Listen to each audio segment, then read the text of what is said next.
আপনি যদি এই একটি আমল করতে পারেন, আল্লাহ তাআলা আপনার জীবনের সমস্ত গুনাহ মাফ করে দিবেন।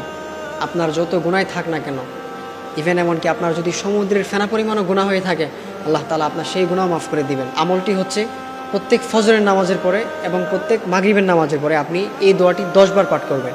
দোয়াটি হচ্ছে সুবহানাল্লাহি ওয়া বিহামদিহি সুবহানাল্লাহিল আযীম, সুবহানাল্লাহি ওয়া বিহামদিহি সুবহানাল্লাহিল আযীম।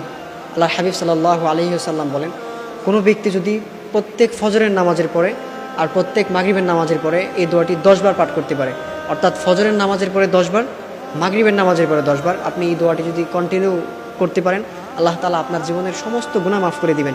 ইভেন এমনকি আপনার যদি সমুদ্রের ফেনা পরিমাণও গুনাহ হয়ে থাকে, আল্লাহ তাআলা আপনার সেই গুনাহ মাফ করে দিবেন। সুবহানাল্লাহ। তো প্রিয় ভাইরা আমার, প্রিয় বোনেরা আমার, এত সহজ একটা আমল আমরা কেন করব না? আমরা প্রত্যেক ফরজ নামাজের পরে অল্প সময় লাগবে, একটু অল্প সময় দিয়ে আমরা এই আমলটা যদি কন্টিনিউ করতে পারি, তাহলে আল্লাহ তাআলা আমাদের সারা জীবনের গুনাহ মাফ করে দিবেন। আমরা অবশ্যই এই আমলটা প্রত্যেক ফজরের নামাজের পরে করার চেষ্টা করব ইনশাআল্লাহ।